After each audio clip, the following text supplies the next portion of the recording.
This is the way. Welcome back to Bring Your Own Lightsaber. We're here to break down Chapter 21 of The Mandalorian. I'm one of your hosts, Ryan, joined by Cam as always, and Greg is back again. Welcome. Well, it's nice to be welcome in my own house, you know. Greg, I think we might as well just catch you full-time partner of Bring Your Own Lightsaber. Feel free. Yeah, I think Greg, considering you're the only one that owns lightsabers. I have more than one too, so thanks for having me back, guys. I think Greg is an official host at this point. I'd rather you welcome me every time as a guest host. I think it would be a little more like, oh, hey, we never know when he's going to leave, so you might as well stick around till I do leave. True. Hey, you never know who will be down to bring their own lightsabers. Watch, I'll actually leave for an episode, and your viewership will skyrocket like 4x. So we're breaking down Chapter 21. The pirate. Pirates are back. The green spaghetti pirate. Those dickheads. Green spaghetti or spinach. Oh no! Pizza the Hut. He does look like Pizza the Hut. Just throw like a yellow-colored filter over him, and maybe some salami. The voice is incredible. Excuse me, pepperoni. Yeah. And even though they could do the CGI face and everything, I just still so appreciate the live action like puppets and everything like that. Yeah, in this. I was there. His top lieutenant, the one that leaves at the end, you could definitely see the actor's mouth like forming percussive syllables like underneath the latex mask he's wearing, and it's like very obvious, but it still looks good. More. I don't know. It's Star Wars. It's Star Wars, and there was another character who was practical that looked pretty good. Are you sure that was a practical character? Because the way his face was moving, there's no way that was a practical character. Why don't we cover it when we get there? Maybe the facial hair. Because I want to get into it. Just the facial hair. All right, we'll start up top on this episode. I believe we start on Navarro with our High Magistrate, kind of working with some engineers, going over the layout of the planet, and sounds like he's actually trying to make things, improvements to the planet that would be moderately sensible for the population. Make it a functional place. He's not. I think at some points he's seemed like a selfish character in the past, and I don't think he's there anymore. I think he's committed to the people and making this a cool place to live. Yeah, because even when some stuff goes wrong, which we'll talk about in a minute, he doesn't jump to the easy option out because he wants to, like he says, once some stuff starts going down, he's like, we want to set the right precedent of how we're going to handle things and how people treat us. We're not just going to pay off the pirate dickheads that fly in overhead and start. Well, they hadn't started shooting yet. Once they start shooting, you might have wished you paid, but nope, that's not what they do. He could have also run away. He doesn't do that either. He kind of shepherds the people away from the big event of this episode, which is pirates have invaded the atmosphere of Navarro, and they just start bombing. Right. They don't care. They want revenge for what Mando and Grief Karga did back with the little squad that was down just trying to get a drink at the school, the elementary school. And they want revenge because they couldn't drink at an elementary school. Yeah, it's too bad that the pirates are just as bad as the Empire, bombing men, women, and children in a civilian area. It's just par for the course in this. But at least you can expect it from pirates. We're not necessarily holding them to any standards. No, they didn't blow up the entire planet, which happened a long time ago. And annihilate it with fusion bombs. That was a different planet that they also did something pretty terrible to, yes.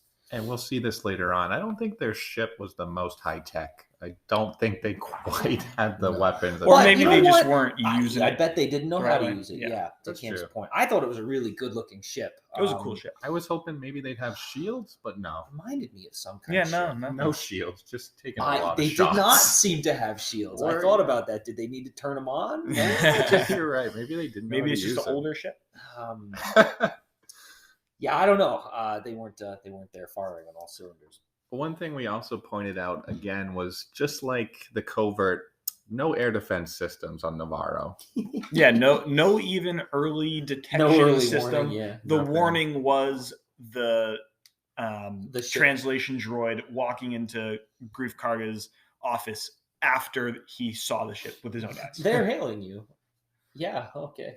We did see Grief kind of leading the people away. He was definitely like a frontline leader again, just kind of showing. He's fully embraced Yeah. being a leader of people and standing up for what most would consider to be the right thing to do. Because he had the My option escape pod is Right. No, I'm not doing that. I won't leave our people. So all 20 of them. So he kind of is doing whatever he can to get some help, and his first point of contact is the New Republic. Right. And we go back to Blue Squadron leader, captain. So, they are Blue Squadron, right? Because I know they kept from the calling originals. him. They kept calling him They Blue. called him Blue. Although I could have sworn in the originals he wasn't part of the Red Squadron, but maybe he changes after time. Who knows? He got sick of Blue. I think his name is Carson Taylor, right? Yeah, right. Got sick of Red and then changed Carson to Blue. Taylor, Right. yeah. Well, so he receives the distress call. He goes to Coruscant. I can't remember the actor's name, but Maddie kept saying he's the principal from Mean Girls. Is that what he's officer. from? He's in a lot of things. Yeah, I couldn't remember. Big character what else. actor. Yeah, a big comedy guy. yeah, famous enough to be known by anyone other than that character. Yeah. Oh, The Office. Oh, yeah, he is That's in The it. Office. Okay. Who's he? He's the guy that Michael brings to Chili's and baby back ribs. Yeah. Yeah. Oh yes. The Client, I think, is what that episode is called, right? Yeah. Well done. Good call. Good call. Yeah. So that was a good. And then the other officer, right? The former Imperial one, Officer Kane, just Kane happens to be there. What a coinky dink. And so. Oh, wait, we skipped over because he doesn't get that message there. He gets that message in the bar on whatever planet that was. That's true. Oh, where we meet our favorite friend Zeb. Right, another Rebels callback. That's not just a rep. That's a Rebels. Well, that is a character. direct Rebels. Yes, that's a not a callback. Not even a callback. Yeah, which is awesome. That's true. It's not Space Whales flying beside Din Djarin's ship. Yeah. It is Zeb himself. And that's his voice and everything. They got the voice actor. And so this is why I think that was a digital character, maybe with I think it was a CGI head or something. It was definitely like a Thanos style character where it was probably a person really there wearing the big suit. They did some mocap. All right. Yeah. But because it looked crisp, right? It looked really good. His in the Rebels show, you can't make the stipulation that we've seen that character. We haven't seen that character before. You don't know how its mouth moves and works and looks. But we've seen Zeb on screen all the time for Rebels, right? And there was a bit of debate amongst this lovely trio about whether or not that was Zeb. But his whole species was annihilated, right? We definitely determined by the end of that scene, we're like, okay, that's got to be him. Yeah. It was I'm pretty sure it was Steve Bloom who plays the character. I mean, in the past, they've done things where one actor will play an entire race, but I don't think so. I think it's clearly our guy. So that was wildly exciting. He didn't contribute all that much to the scene other than some fan service, but you know what? That's what half of us are here for half the time. And if they're hinting at any direction that the show could go in, I'd say that's a pretty big include. I mean, they did the Space Whales, and now they're doing Zeb. What is it? Aurelius? Is that his name? I forget his last name. Aurelius. So, I mean, our theories about seeing Ezra come back later with Thrawn. They're building. I'm excited. I'm excited. Like I said before, I'm not the biggest Ezra fan, but especially if they made him Darth Ezra, woo! That would be fun. I think it's possible. Dude, because then, like I said, we could have Ahsoka and Ezra face off. You can have a duel. And a true Force user on Force user lightsaber duel. Which we have not feel a little let down if that was the case. We barely got that. Well, no, I'd be pumped for the scene, but like for the character, I'd be a little let down. Just after all that time, all the good he did in Rebels, and he comes back and he's just bad guy. Well, I think it would go to show the power of Thrawn's kind of persuasiveness and his mental acuity. Yeah. He's not even a Force user, and if he could turn someone to the dark side. Think about how much time he spent training with Maul. Like, he was embracing things that were not purely light side, energy for the sake of being more learned, I guess. Maul had that kid 2 steps away from the dark side on one day. So Thrawn, over how many years it's been, I think Ezra might be in trouble. Dude, I don't know. Well, what would be interesting is like, okay, let's say they hyperspace teleport to a planet at the end of Rebels, right? We never get to see this. And it's just the two of them. Do they put aside their differences in order to survive. Right. They learn to understand one another, and Thrawn ultimately being the superior intellect sways him to believe, like, to look outside of his immediate surroundings. And I don't know. Maybe Ezra will be the quote unquote gray Jedi. Yeah, maybe he's right. That would be more a little more maybe he works believable. with Thrawn, trying to promote Thrawn's Imperial remnant, but not like as a Sith warrior, but as just an enforcer of that whatever. I don't know. Or maybe they were like stranded on some planet and they just went their separate ways. That could be cool Could be it too. He's still good. You won't have to be upset about that one. But so we don't really know why Ahsoka was looking for Thrawn in her episode of Mando last season, right? Right. Which I think wasn't it this episode 5 of last season? Well, at the end of Rebels, she basically makes it her mission to find Ezra. Yeah. So if she's looking for Thrawn, she could be just trying to find Ezra through Thrawn. Ezra was on Thrawn's ship, basically. Right. When he was jettisoned by the space whales. Anyway, so that was that scene. Then he goes to Coruscant, then he where we flies meet the principal from Mean Girls, and what's her name? Kane. Officer Kane just so happens to peek her head Officer in. Mind Flayer. Yeah, and she is really sketchy. She's everything she does. Everything she does is just very suspect. Like, oh, nothing's going on in Navarro, but maybe a little bit. But also, don't worry about it. But also, it's really far away. Don't worry about it. Although I will say, the Blue Squadron guy coming in and saying, I think there's something more going on there than just a pirate attack. I don't know if I get that. Like, there was an Imperial remnant station there. Well, he did hint to how Moff Gideon didn't reach his basically his court trial. Right. And that's when Kane's like, oh, I don't know what you're talking about. Don't worry about it. Yeah. And how does she know about that? Dude, she seems like she clearly has at her hands and fingers in a lot of stuff. Right. She must have something going on, something to do with Moff Gideon. Is what that whole scene led me to believe. I got to rewatch season 2 and see if I notice her anywhere in there. Because she was on his ship. Pershing says to her when, like, I didn't know any of Gideon's other officers or anything made it off or whatever. Well, didn't we see the flashbacks? They showed us a couple flashbacks from she was on his deck. Yeah. Yeah. But I'm not sure if that was a flashback from season 2, a direct scene, or if they recreated it. That's good. But I mean, do you think that whole arc with her and Dr. Pershing was just to give her character a little backstory? I mean, she's got to have something to do with the rest of this. Probably, especially since we didn't see Pershing today. Yeah. We're not done with her for sure. We're not done with her. But we might be done with Pershing. So yeah, that episode might have been just to give us some background on her. And take a vote. Who thinks Pershing's dead right now? I wouldn't say dead, but I can't imagine we're going to get much more from him. Like, we need a whole other episode to get his brain back. You know what I mean? That's what I think he's pretty much gone. I think the most we're getting is just we'll probably see some more hints towards his research, is my guess. Maybe we'll see our X-Wing pilot kind of investigating that sudden accident of well, hang on, we gotta get through the rest of the episode, and then we'll get to what he finds on his trial. So anyway, he goes to get the Mandalorians.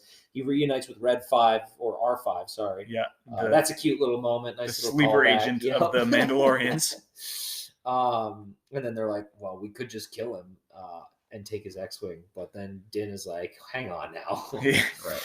They do. Din does his whole little speech. It's like, wait a minute, is Din going to be the Mandalore? Like, he's got the Darksaber, but he didn't even pull that out to be like, hey, look, I got this. Yeah, I think we were all waiting. Doesn't even do that. Anyone forget about this? So he takes charge, and then we're like, he sits down. Does anybody else want to speak? And I said, cue Paz Vizsla, and sure enough, he literally stands as you. Immediately. So. And there's one of two ways that goes, right? Does he say no? Kind of defies Din as silly, or he says, "Hey, you saved my kid. I'll go where you want to go, because you're acting like a good dude instead of a not good man." And he had us in the first half, didn't he? Yeah, he had me. Actually. Had me in the first half. Not gonna lie. Yeah, he was kind of putting him down, like, "Why would we do this? Why would we do this?" And basically, he just turns it, well, we do this because we're Mandalorians and because Din saved my kid, and that's what we do. We're these cool people. Yippee-ki-yay! They're all off to Navarro to save some people. Right. So they're on the 2 ships. They got a plan. They're gonna figure it out. We get the clip from the trailer. Bo's plan. Yeah, Bo's plan again. Bo was planning that assault. She's really skilled. She just failed as the ultimate leader once upon a time, and now kind of exiles herself almost. But finds her way again here. So they drop the troops and take over Navarro. It's a bit of a good gunfight. We get some minigun action. Yeah, there was good action. It was literally, we were saying while we were talking, but just the future Navy SEALs, basically, right? Yeah. They were clearing streets and stuff, and pretty good. The possible ambush jetpack drop scene from the fighter was very nice. It was really cool. It was good. Cool. They showed that in the trailers. I was kind of expecting them to use their jetpacks a little bit more, drop in, take some shots, and pop out. Yeah, right. But it was cool to see Paz Vizsla come in and kind of save the day during that little ambush. He will be a major part of that force. He's the heavy gunner, very obviously. We've been saying from the beginning, we feel like they're slightly inexperienced as a covert. Maybe they'll get those skills later on, or this felt like they had them. Yes, they were a lot better than we've seen. Members, they were way better than we've seen in the past. They weren't a bunch of hooligans shooting grenades into a pond. They still got to learn. If you get eaten by big fish, if you get surrounded on all sides, maybe jetpack out of there. Well, you know, if that just makes you susceptible to more fire from more angles, the higher up you go. It's unless you have cover to do so. I just thought, we've seen. I don't know. I mean, we've seen a lot of jetpack uses throughout all of Star Wars. Right. And I've seen some people take off very quickly, right? You throw a flashbang out there and just hop up to the rooftops. To be honest, I don't know why they didn't start on the rooftops. That's true. Yeah. Take the high ground, right? Take the first level, then take the second level down, work your way down. But we do get to see the armor pulp some dudes. Yeah, it's cool to see the armor in combat. Not quite as satisfying. No guns or anything. Not quite as satisfying as Boba Fett pulping stormtroopers, but still some good hits here and there. Yeah, we got some hammer whacks and some knock neck that guy pinches. off the roof. Din in the skies, just man. Something about the N1 combat. Yeah. What was the? I mean, is he one of the best pilots we've seen in Star Wars? Grief Karga makes the comment of, "Watch out up there! Be careful! It's 10-1." And I like those. I like those odds, right? Okay, Han. Han Solo comment right there. But yeah, he can't be touched. He can't be touched in the sky. Well, not by them, at least. Yeah, at least not by the pirates. So that was nice. And then they take the city, they kill the pirates. The captain of the pirate leaves. We were really hoping, not the captain. The second in command. Yeah, lieutenant. We were kind of hoping that once they had the pirate ship, the frigate or whatever they called it, the Corvette, the cruiser. Yeah, once they had it down, kind of disabled a little bit. I was kind of hoping maybe they'll take the ship over, hijack the ship and kind of make it their own, and that can be their new kind of moving HQ aside from kind of looked what they end up like an old Viking long ship. That's what I'm thinking of. It had a cool paint job, cool pattern, just cool look to it. One of those kind of ramming batteries on the front. Yeah. We've seen that in was that episode 8? No, it was Rogue One. The Corvettes. Corellian Corvettes, the Hammerhead Corvettes they call them because they did some cool stuff. Yeah. But would have been cool. But I mean, cool seeing that whole thing go down and then blow it up and whatnot, and the big victory chant at the end. And they win the battle and they get their land. They don't have to live in sewers and caves next to giant sea monsters. Well, anymore. And that's right, and that's a big moment for the people and for Grief Karga to be like, "Hey, listen, y'all can come out." Right. You saved us. So. That's kind of what Din hints at in his speech in the cave, is how if we do this, we can kind of come out into the sunlight. Our kids can play out in the sun, and then obviously we made the jokes of under their armor, of course. Well, don't need much SPF out there. But that also gets Paz Vizsla on board. He's like, if this is what we're fighting for, then it's worth putting our lives on the line for. Well. And the excitement of hey, the next bit is Bo-Katan going to see the armor. Right. And they go back down into the original. Very slowly. Yeah, very Walk slow was walk. so It slow. was like the Every walk to time the I principal's watch office. Paz Vizsla walk, I'm just like, that's Jon Favreau. Yeah. He squeezed himself into a suit of armor. You can just tell. And you made the point, right? Like, is this dude like 7 feet tall? Like, He did look big. I think they're doing that on purpose. They really make him stand out in a crowd versus that. You kind of have to for a character like that. I mean, that's his thing. That's his shtick. He's the big boy. So yeah, the armor says, "Take off your helmet." But was like, "What?" I thought that I was part of the covert. She's like, "No, you've walked both paths, and you're going to unite all of the sects of Mandalorians out there because you've walked all the paths there are to walk." And you saw the mythosaur, right? She's like, okay, so now she's buying into it. It's no longer this, all right, Grandma, see you in the morning. Let's get you to bed. Now, she's missing one thing. She does not have the Darksaber currently. She does not, but the Mandalore the Ultimate tamed the mythosaur, but that came before the Darksaber, right? The Darksaber was something to recoup, like, forge the Darksaber and then regroup the Mandalorians that are scattered, right? So there are more than one thing you can do to gather all the Mandalorians together. Right. For a second, I think we were all convinced we were going to get the armor to take her helmet off. Yo, the way she stepped into the light, do it. And then again in front of the whole group. Oh, do it. We kept on waiting for it. We didn't get it, but she is kind of starting to see, okay, maybe there is more than one way to do this. Yeah, everyone was looking at Bo-Katan too when she came up. I mean, what a turn of events. They seem so stuck in their ways for the last 3 seasons. Right. And now all of a sudden she's accepting. Well, the entirety of this season was about like, oh, you broke our rules. Well, you're going to have to follow them again if you want to be part of us. And now they're like, you can break it. I forget that. I mean, yes. I think also she's just seeing how badass Bo is. Yeah. Yeah. Everything Bo's done with the covert has been to make it better and better and better. Greatly improved. Right. Greatly improved. So now the armors were like, okay, maybe we can get down to this a little bit more. So she has a mission. She's being sent off to find other Mandalorians in the galaxy and bring them to Navarro, which we may or may not have seen a little hint of in the very kind of last scene here. Yes, the last scene we're back with X-wing pilot, Captain Tava. Blue Captain. What's his name? Captain Tava. Tava, is that it? He is back in his X-wing, just on patrol, and he comes across a Lambda Imperial shuttle. Yeah, it was the Palpatine shuttle type Lambda shuttle, class. Right? Yeah, it was just a derelict shuttle that they found. It was scuttled. It was all yucky and blown up. We see a really cool astromech feature. The R7 was it? R7, whatever his droid was. It was R7, but it was basically the little flashlight that pops out of R2's head in the past, especially that we see in Clone Wars. But it detaches and it's a little drone. It reminded me of the drone in the new Spider-Man movies that just pops out of his chest and just buzzes around. The way it did its scanning feature, that just made me think of The Incredibles when it's in the cave. Throws a little sensor and goes. When we were watching one of the first episodes of the season, I noticed a sound bite from that scene in The Incredibles. And I was like, I freaked out. Now, do you remember? Whatever. That was before I was joining you guys.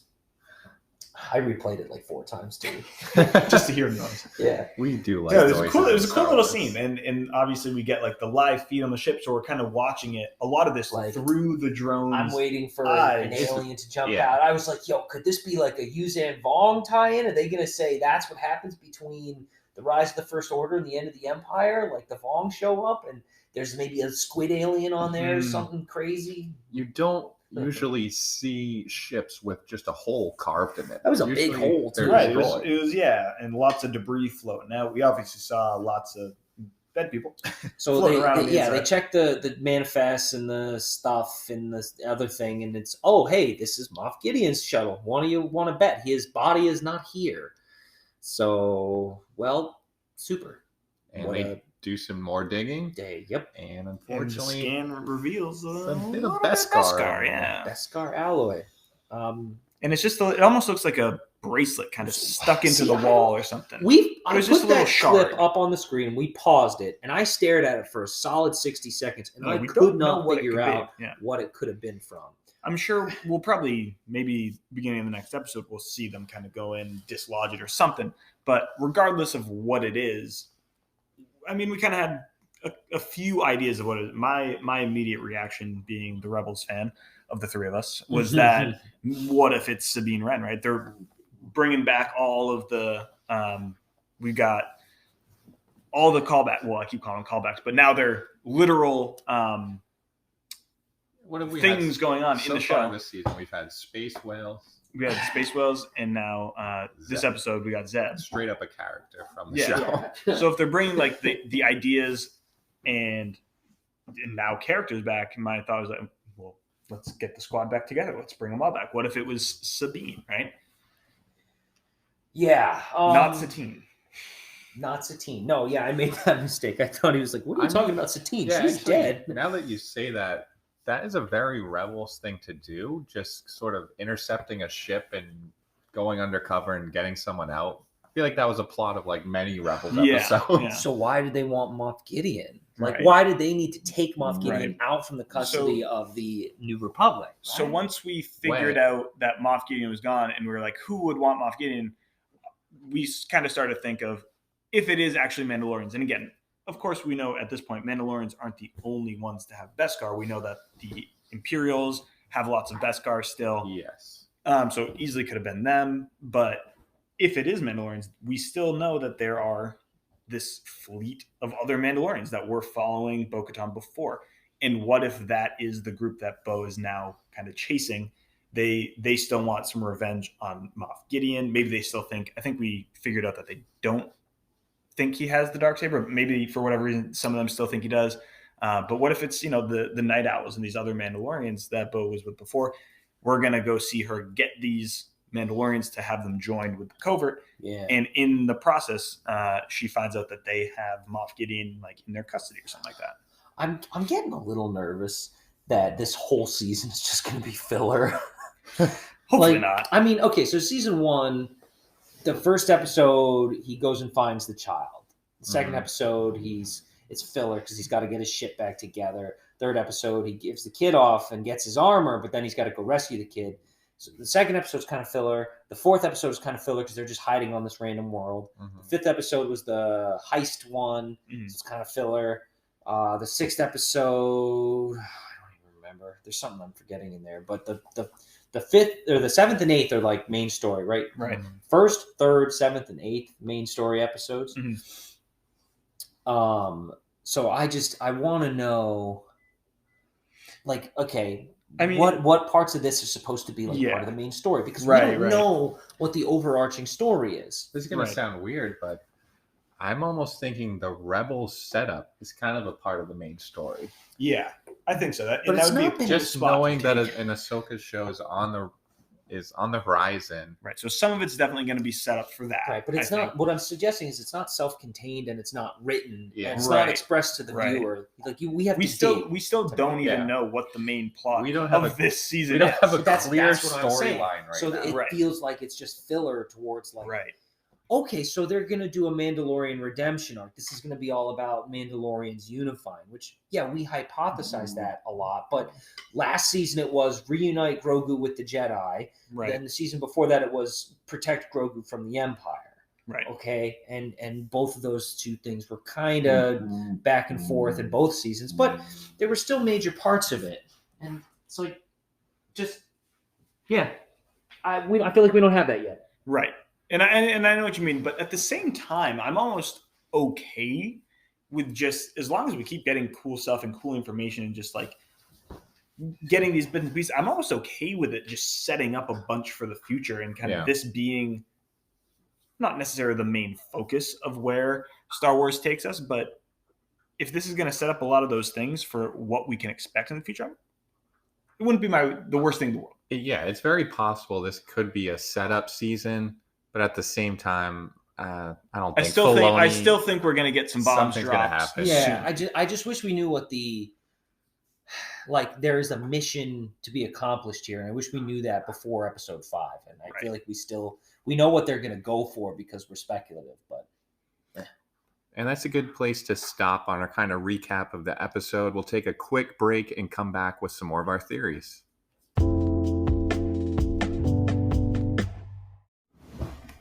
All right, welcome back from break. We kind of finished up our recap of the episode, and now I think we're just talking theories because based on where that episode ends, there's a lot of different directions it could go. Who wants to start? We've still spent a lot of time debating on the story structure of this season compared to last season's and wondering why we don't have like we knew at the it's just I'm just going to spin my tires in circles here. Why don't you? No, I'm saying the same thing over and over again. We just don't know what the overall plot is going to be this season. I felt like we did. My thought on if there is one standalone plot for just this show, like we said, we have so many mini storylines that I think will be spun off into, say, like the Ahsoka show and other future Star Wars shows, maybe, as the Rebels fan, maybe Rebels 2.0. But I mean, I've heard some things about that. It could be a possibility. We saw the Space Wars, just saying. But anyhow, I think if there is one standalone, quote unquote, Mandalorian plot for this season, it definitely is the obviously unification of Mandalore again, at least the Mandalorians, right? So that's the biggest single plot that we've been following is how the covert has been growing, how Din and Bo-Katan are trying to like improve it and maybe make them see how there's other things other than just living in your buckets and living on planets that have sea monsters that can eat you in your caves. So obviously I think that's the main direction of the season. But again, like you're saying, Greg, there still isn't like that main, like, this is what we can expect. We're still kind of sitting here in the dark of like, what's the goal? It doesn't feel like it's ultimately the goal of the character to resolve this conflict. Right. Because Din had to protect the child from the Empire. Right. Din had to return the child to the Jedi. Now Din has to just raise the child? Like it's Mythosaur. I mean, any of these things, right? But it's what makes the most sense for the character. The character developing a sense of like protection for this foundling because he was a child that needed protecting as a kid, and then realizing that protecting the kid meant returning it to its kind is the most actionable thing to do. And then when the kid comes back to him from that quest, now it's raising the kid. And I guess raising the kid is a little more loose. Founding his people and recovering them, right? But you're right. It's a loose before he had a mission, a target to complete. And so now it's just kind of I am afraid that without something sincere and obvious to resolve, we won't feel a sense of resolution at the end of it. Right. I think going into this season, we thought his kind of quest was going to be taking on a leadership role as the wielder of the Darksaber. And if we tie that into Bo's new mission, she could show up at these different groups of Mandalorians and they could go, you don't have the Darksaber, we're not going to follow you. Maybe she has to pull Din into her mission.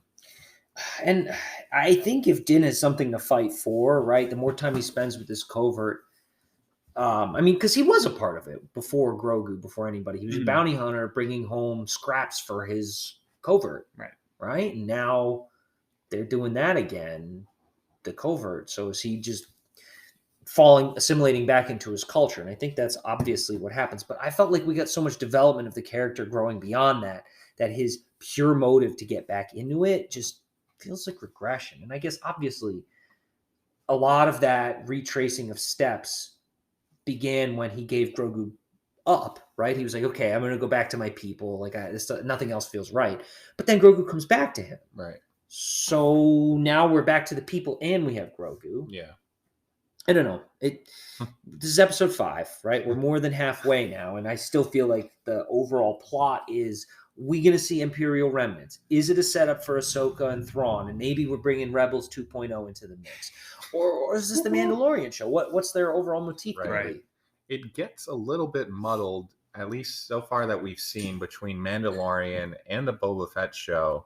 It's almost like they don't care what the title of the show is. Right. They're telling a story interconnected between everything that you're seeing. Which is kind of cool, but also, we're watching The Mandalorian. I would rather have it this way than not have it at all. As I said that about Kenobi, and I'll say that here. but I'm nervous about where they're going to go. I have always thought it's cool between shows where you can see these obvious connections between shows where like the worlds tie directly into each other. I do like that. So if this is what we're going to get going forward, if we can expect Mando in Ahsoka, if we can expect Mando in Rebels 2.0, in all these shows going forward, and they kind of all interweave, I'd be on board with that. Yeah. And if it's just one ongoing story, Now I want to see Boba in this season. I want to see Boba back. That was such a nice dynamic between him and Din. Yeah. Yeah. In Imagine adding Bo-Katan into that, making that trio. They fought in Mando season 2. Yeah. Was it her or was it one of her Bo-Katan and Mando. Okay. It wasn't Bo-Katan. It was one of her one of the other Night Owls. She was nasty, that one. She was throwing some punches. She's throwing some shade too. Yeah. I don't know if I have another grandstanding comment. It's what are we going to see? Who took Moff Gideon and why? Yeah. Right. Was it actually Mandalorians? Was it a sect of Mandalorians that Bo-Katan is now going to unify? They're going to find that they either it could be like in Rebels, the Mandalorians were working for the Empire. Maybe this is a sect of Mandalorians that are still working for the Empire. And that's how we get Sabine to come back. Tie into Sabine. What was that guy's name? Gar Saxton. Did he die? He faced off against Sabine on that lake. Right. And she had the Darksaber, didn't she? She did. What did he? No, he did. I was going to say, I feel like I remember it from her. Well, because man, it's been a while since we've seen Rebels. I know. Yeah. It wasn't. I couldn't put myself in to rewatch it. I rewatched. Isn't that how Sabine got it from him? But I thought that was like the end of her arc. Right, and gave it to Sabine. I think Sabine got challenged. She had the saber. He just had guns. Yeah. It was that was her major arc of the show, was to defeat Gar Saxon and take back the Mandalorian throne almost. Yeah. But just redeem Mandalorians in general. I guess I'm going to have to rewatch all the Rebels just so I can make heads or tails of these little Easter eggs here. I am happy that we got Zeb, though. It was really cool to see another Lasat on screen after we got, what's his name? The video games. Yeah.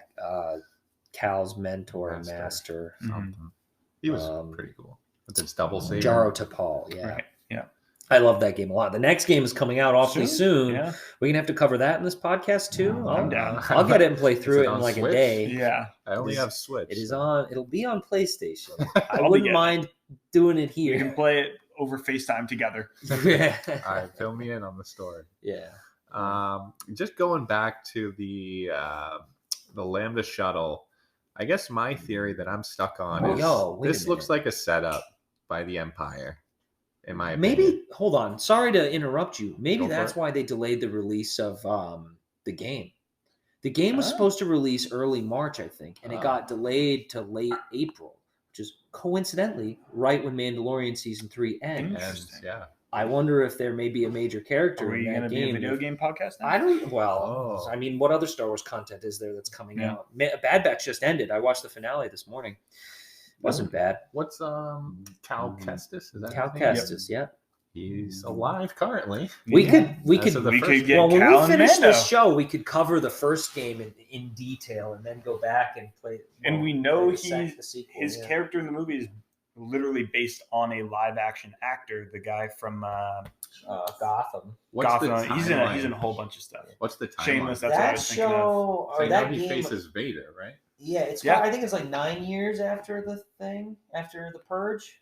Yeah, the original game. Yeah. So he's got a good chunk of years. I think is supposed to take 5 years after that. I thought, right? He's old. He's got all kinds of badass scars. He's got a dope haircut. Cal, Cam, you got red hair, and your name begins with a C. You should cosplay him for red Halloween.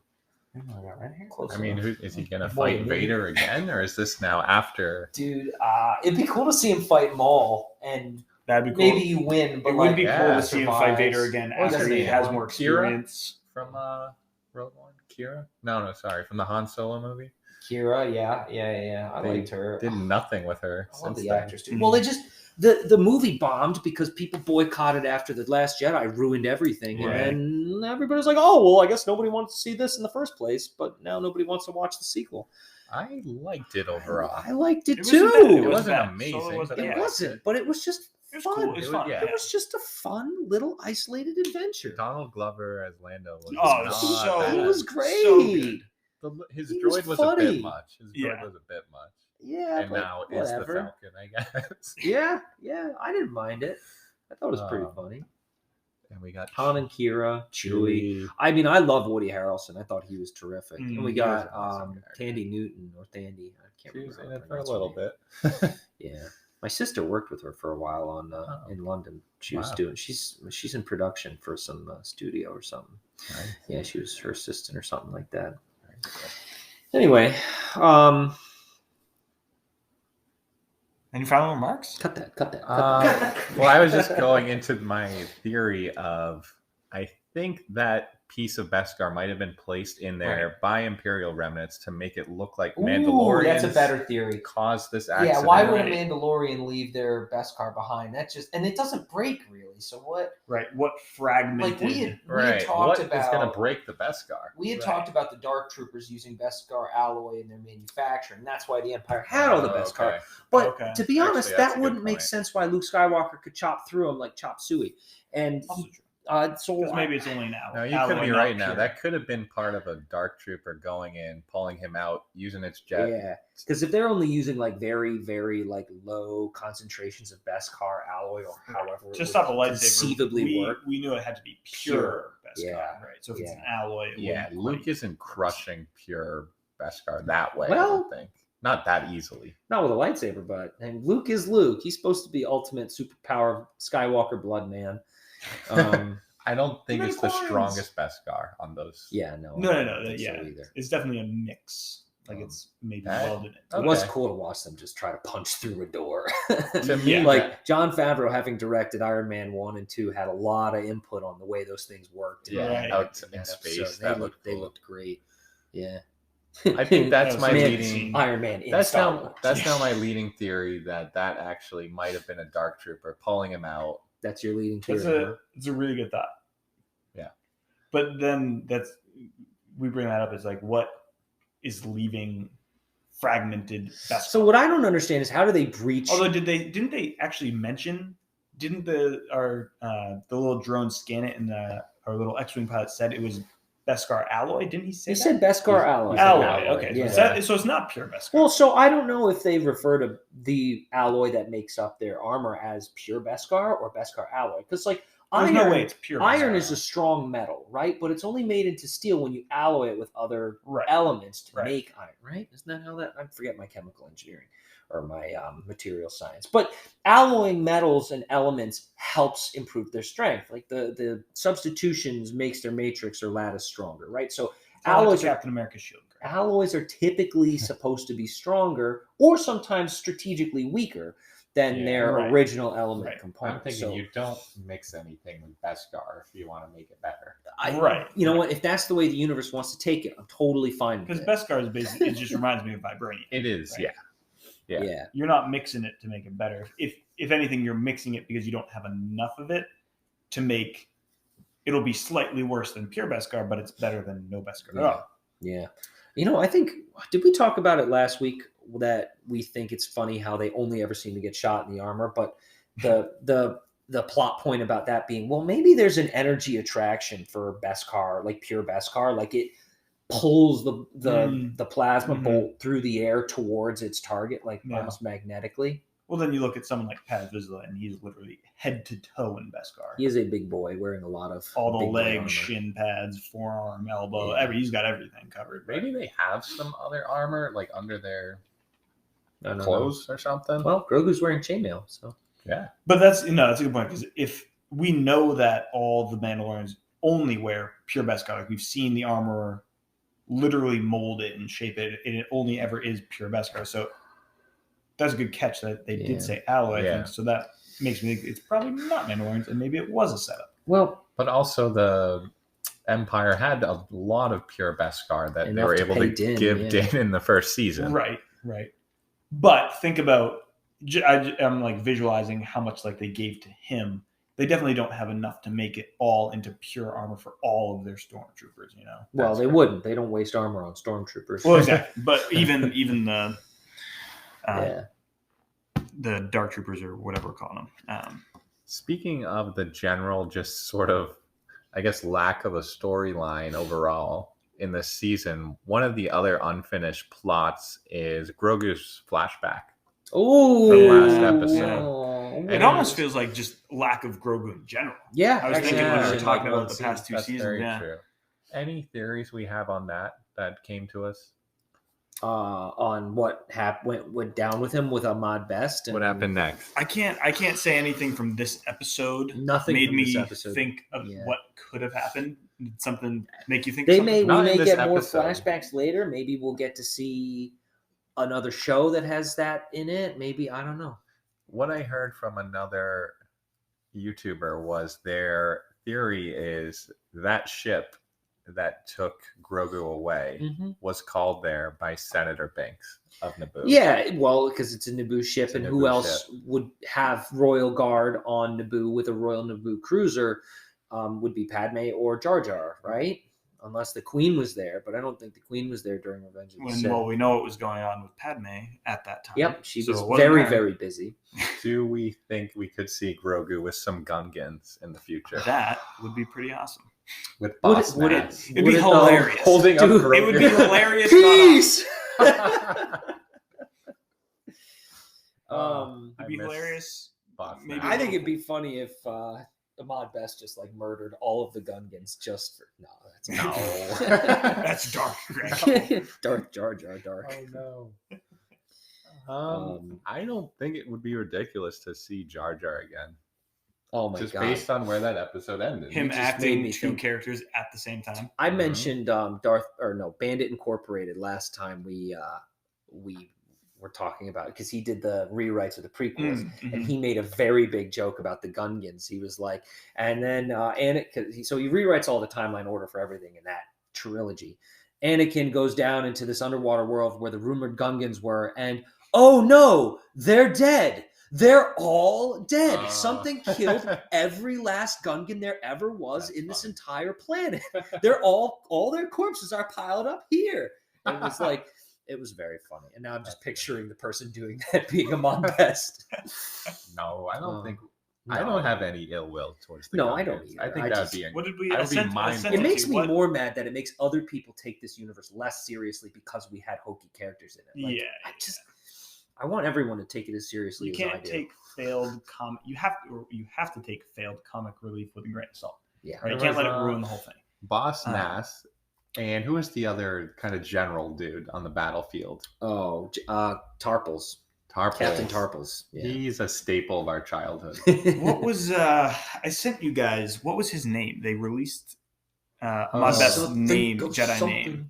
So he was actually in a canon YouTube. Yeah. Like he did like a kid's Star Wars show or something like that. Dude, the guy was so dedicated to this universe, man, and what he got for it. Keller and Beck. Yeah, that's it. Master Keller and Beck. Oh, we're still waiting on this. Oh, the armored man, Grogu. Yeah, I don't know. He's got a. He'll grow. I don't. They can't just leave that there. Kelleran Beck, that's his Jedi name. They can't just leave that flashback and never. So maybe give us you're right. Maybe again. this is just a complete setup season that's gonna lead to all these different spin-offs. Yeah, well, we're gonna have the Grogu show. Grogu show. So we don't. Season 2, they said we're gonna do Obi-Wan, Andor, Ahsoka, Rebels 2.0. No, shut up.